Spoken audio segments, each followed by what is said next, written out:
새롭게 주목받는 사업들이 어떤 게 있는지, 그리고 이러한 부분들이 실제 채용에 어떤 영향이 있는지 살펴보는 것은 굉장히 중요한 부분이라고 생각을 합니다. 전문가 두 분을 모시고 신사업에 대해서 살펴보는 시간을 가져보도록 하겠습니다.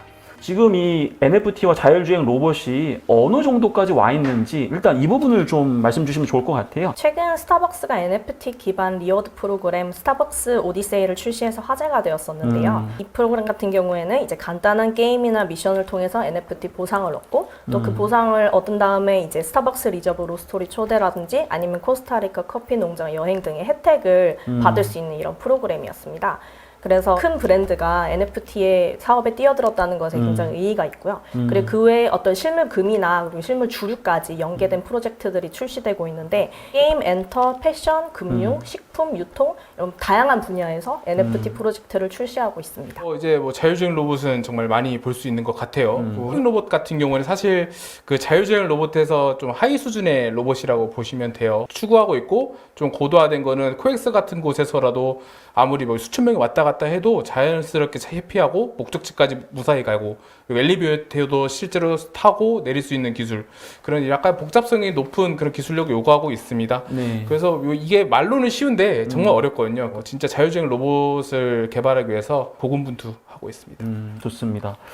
그러면 이제 실제로 이제 몸담고 계신 산업군에서 관련된 기술들이 어느 정도로 중요한지, 그리고 이렇게 주목받게 된 이유가 있다면 어떤 게 있는지 이 부분도 좀 말씀 부탁드릴게요. 게임 업계에서 최소한 NFT를 모르는 분은 없을 정도로 이제 업계 내에서 어느 정도 자리를 잡은 것 같아요. 그래서 이제 NFT는 게임 회사 입장에서는 어떤 새로운 수익 모델에 대한 실마리가 될 수 있고 또 유저 입장에서는 어떤 이제 자기의 게임 자산의 소유권을 돌려받을 수 있는 실마리가 될 수 있어서 환영을 받고 있지 않나 합니다. 예를 들어서 게임 같은 경우에 제가 아무리 열심히 플레이하고 또 과금을 많이 해서 그 다음에 레벨을 많이 올리고 좋은 아이템을 가진다고 해도 게임 회사가 어떤 사정상 그냥 서비스를 종료해버리면 거기서 끝이었잖아요. 근데 이제 NFT가 등장함으로써 게임 자산들을 NFT화한다. 그러니까 블록체인상의 기록을 남기면 이제 게임 서비스가 종료가 된다고 하더라도 이제 유저 입장에서는 자산으로 남길 수 있는 그런 수단이 된 거죠. 알겠습니다. 좋습니다. 자율주행 로봇은 어떤가요? 자율주행 로봇은 이제는 뭐 우리 인류 문명에 영향을 미칠 거라 봅니다. 좀 더 크게 나가면. 그래서 그건 너무 좀 거창한 것 같고, 그냥 조금 축소해서 약간 산업계로 좀 보자면 경제성과 안정성 부분에서 큰 영향을 미칠 거라 생각을 해요. 그 실제로 생각을 해보면 사람은 8시간 정도 일을 하고 휴식을 취하고, 그리고 만약에 창고 같은 데서 24시간 돌려야 되면 그 24시간 채우고 3명이 필요한데 로봇 같은 경우에는 한 직무에 한 대 로봇만 있으면 되거든요.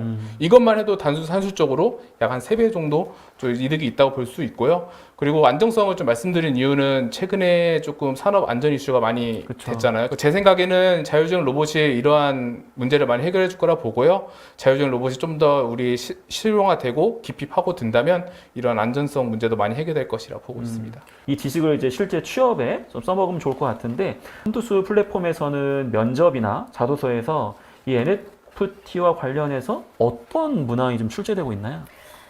일단 제 개인적인 의견도 좋지만 이제 저희 본부장님의 의견을 받아왔습니다. 예. 그래서 이게 실제로 아마 출시될 가능성이 높고요. NFT 관련해서 진행하셨던 업무나 프로젝트 중에 학교 과제나 공모전 다 포함해서 최대 몇 명이랑 했었고 또 해당 프로젝트에서 자기가 맡은 역할에 대한 설명 그리고 왜 내가 이 역할을 맡게 되었는지 그리고 이 역할을 담당하면서 얻게 된 뭐 아쉬웠던 점 그리고 자기의 경험에 맞춰 제 생각에 맞춰 이야기해 주세요. 이게 굉장히 긴 질문입니다. 뭐 제 개인적인 생각으로는 뭐 NFT가 대중화되기 위해 필요한 요건 3가지 말씀 부탁드립니다. 정도. 그리고 이제 혹시 NFT를 보유하고 계신가요? 어떤 NFT인지 또 왜 그걸 보유하고 계시나요? 그리고 마지막으로 가장 최근에 관심 있게 본 NFT 프로젝트랑 그 이유를 설명해 주실 수 있을까요? 정도입니다. 이 공통적으로 철저하게 이제 직무 수행 능력과 관련된 질문들인 것 같아요. 그래서 이 분야에 정말 관심을 많이 갖고 있느냐, 기본적인 개념을 이해하고 있고, 그 다음에 실제 경험을 통해서 어떤 교훈을 얻었는지 그런 질문들인 것 같은데요. 이 실제 채용에서도 자율주행 로봇에 대한 이해도를 좀 굉장히 중요하게 여길 것 같다는 생각이 좀 들긴 하거든요. 네, 그렇죠. 그 지원 지원자들에게 주로 어떤 식으로 질문을 좀 하시나요? 뭐 사람마다 다르긴 한데 네. 일반적으로 제가 많이 여쭤보는 것 중 하나가 우리 회사의 경쟁사는 어떤 회사라고 생각을 하냐, 그리고 최근에 이제 관련된 박람회나 이런 잡지 같은 거 본 적 있냐라는 것 좀 많이 물어보는 편입니다. 혹시 자금 인사 담당자의 관점에서 볼 때 이렇게 신사업에 대해서 좀 질문을 하는 의도가 있다면 어떤 게 있는지, 특히 지원자의 어떤 모습을 보고 싶기 때문에 이런 신사업에 대해서 계속 질문을 많이 주는 걸까요? 일단은 가장 큰 건 로열티 확인과 그 성장 가능성인 것 같아요. 로열티 굉장히 좀 중요한 부분인 것 같은데 그런 부분들을 좀 더 구체적으로 답변에 녹이기 위해서 어떻게 또 이야기를 하면 좋을까요? 저는 솔직히 이제 이 회사가 무조건 좋다라고 막 말하는 것보다는 이 회사의 어떤 기술력이 이런 것 때문에 내가 이렇게 지원했습니다. 내가 이런 기술을 토대로 이 조직이 이런 기여를 하겠다라는 것 좀 말해주면 좋은 점수를 받지 않을까 생각하고 있습니다. 알겠습니다. 좋습니다.